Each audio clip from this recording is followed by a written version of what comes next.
Сәлеметсіздер ме, құрметті YouTube көрермендері? Бүгін мен сіздерге осындай тойға арналған аққу жасап көрсететін боламын. Мен бұны алдын ала жасап алдым. Аққудың жасау үшін бізге міндетті түрде проволока керек болады. Біз бұл проволокадан осындай аққудың мойындарын қатырып қоятын боламыз. Если проволокаңыз өте қатты болса, қатырмай, қатуын күтпей-ақ сразу сол кезде жасауға болады. Мен аққудың мойындарын алдын ала жасап осылай қатырып қоямын. Сіздерге де осылай жасауды ұсынамын, өйткені өте ыңғайлы. Бұндайдан көбірек жасап қойсаңыз, өзіңізге ыңғайлы болады. Өйткені керек кезде осылай алып, қатып тұрған аққудың мойнын алып жасай беретін боласыз. Мен қазір бұл мойнында қалай жасау керек екен көрсететін боламын. Бізге осындай проволока керек болады. Мен бір ұзын проволоканы екіге бөлдім.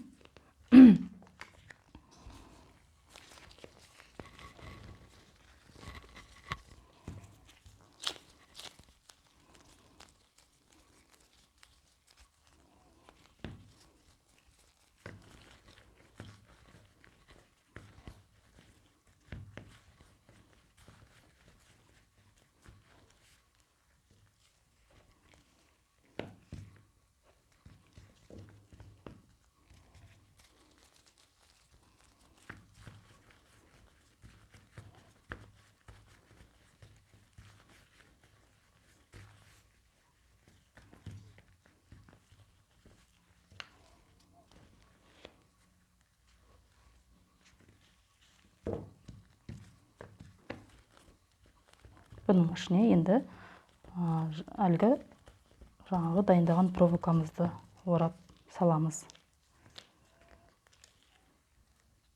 Өйткені бізде мойын тұрмайды, құлап кетеді.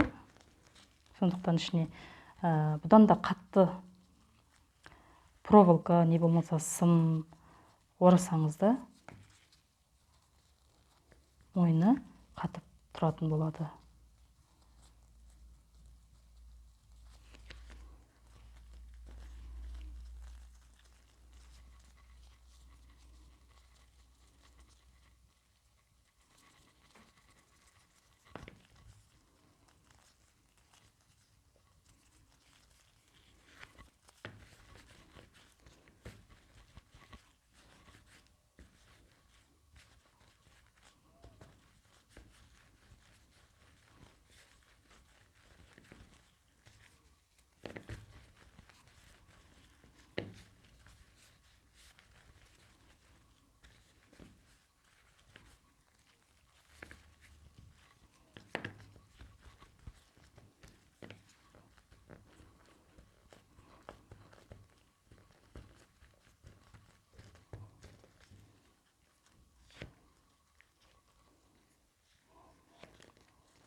Енді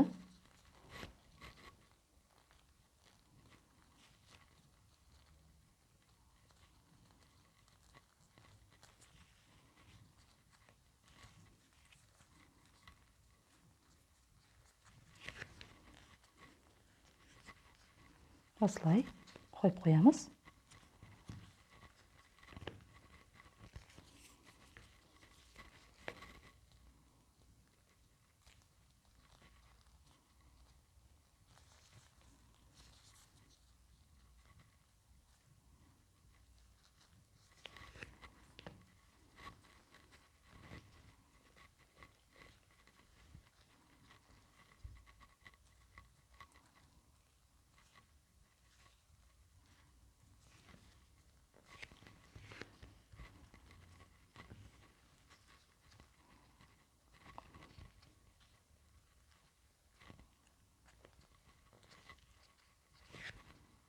мына міндетті түрде бұны пенопластқа салып қатырып қоямын. Қатырып қойсаңыздар 2-3 күнге өте қатты болады. Қатып құлап кетпейтін болады.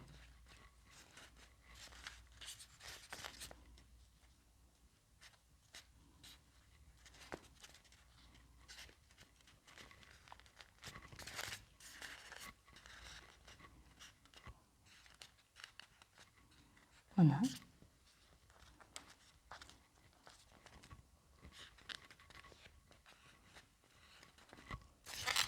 осылай қатырып қоямыз. 2-3 күн тұрса, тура осылай қап-қатты болып, өз қалпын ұстайтын, қалде қататын болады. Енді бұған астына мастикамызды аламыз.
Екеуін бірдей осылай 2 бөлікке бөліп осылай жасап аламыз.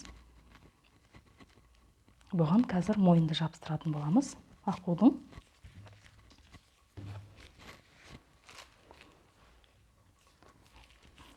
Енді дәл осы жерден кішкене ғана кесеміз.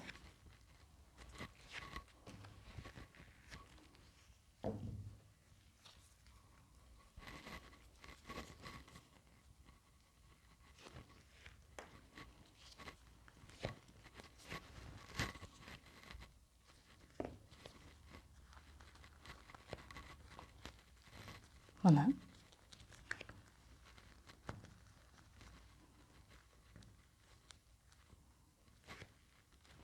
осылай жабыстырамыз.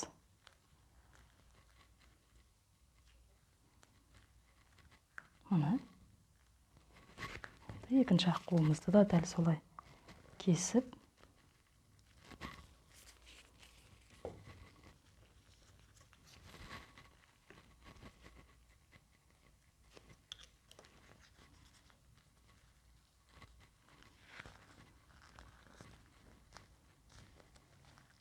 жабыстырамыз. 2 күн бұрын немесе 3 күн бұрын жасап қойған мойнымыз осылай тура құламай өзін-өзі жақсы ұстап тұратын болады. Сондықтан мойнын алдын ала жасап қатырып қойғандарыңыз жөн. Мына бізді аққуымыздың мойны үсті дайын. Енді қанат жасаймыз. Мен қанатына өзім көз мөлшеріменен осылай трафареттер жасап алдым. Мен бұны өлшемін өлшемедім. Бұл жерде 4,5 сантиметр, ұзындығы 6,5 екен. Біреу үлкен, біреу кішкентай болады міндетті түрде. 5,5 да 3,5 екен. Сіз өзіңіздің аққуыңыздың үлкендігіне байланысты осылай өзіңіз көз мөлшеріменен кесіп аласыз. Екеуін, біреу үлкен, біреу кіші болу керек. Енді мұны мен бір аққуға 4 кететін болады, яғни үлкеннен 2, кішіден 2.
Бұл жерде екі аққуға төрт общий төрт үлкен, төрт кіші қанатты кесіп шығарамыз. Барлығы сонда 8 штук болады бізде.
Мына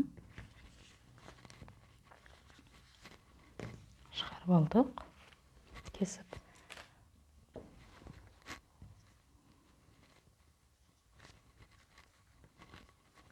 Енді бұл қанаттарды біз өзіңізге арнайы осындай қайшы қойып қойыңыз. Міндетті түрде мастикаға арналған. Қанатты енді біз кесіп шығатын боламыз. Ұшықтан осылай кесіп алып тастаймыз.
Мына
қанатымыз дайын.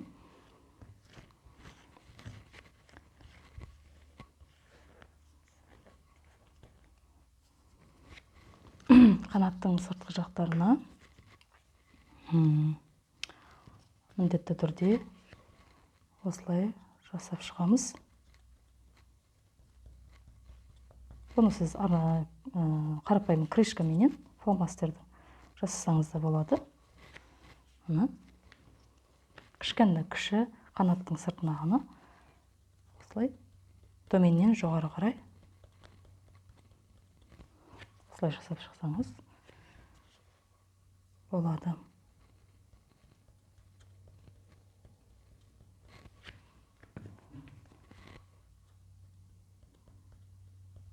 Мына енді бұны біз жабыстырамыз.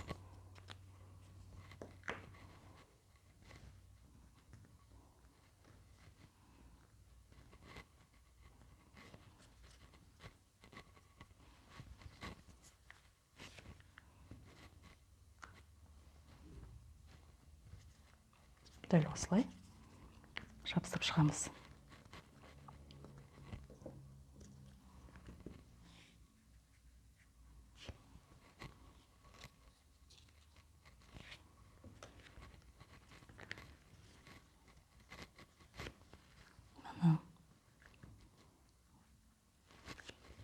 Өте әдемі болады.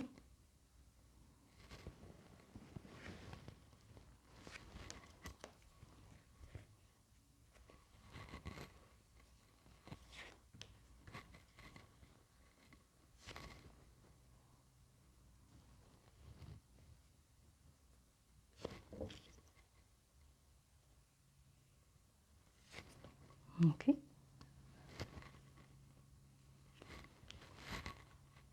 Ақуымыз дайын.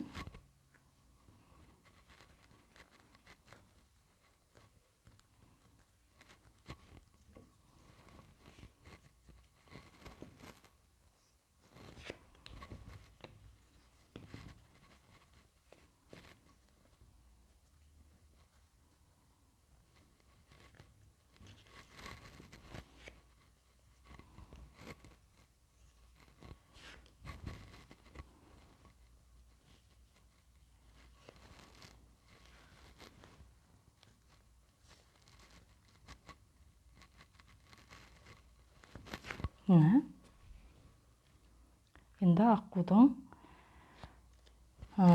көзін, мұрнын, аузын жасайтын боламыз. Тұмсығын қызылға бояймыз. Арнайы фломастерімізбенен қызылға бояп аламыз.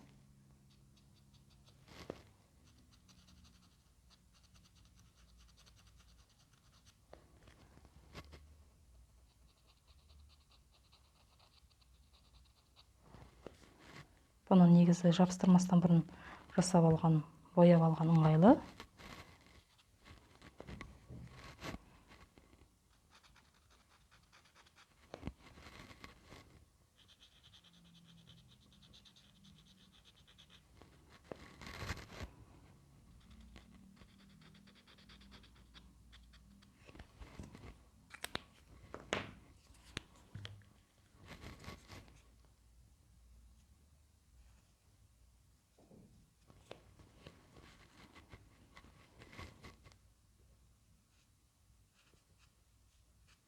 Окей.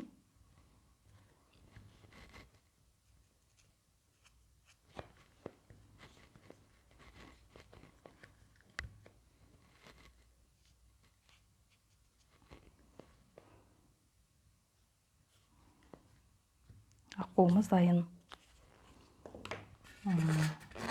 Менің бүгін жасаған аққуым сіздерге ұнады деп ойлаймын.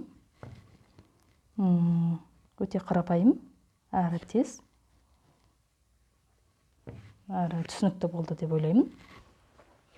Сіздерге бүгінгі түсірген видеоролигім ұнаған болса, маған міндетті түрде тіркеліп, лайк басып кетіңіздер.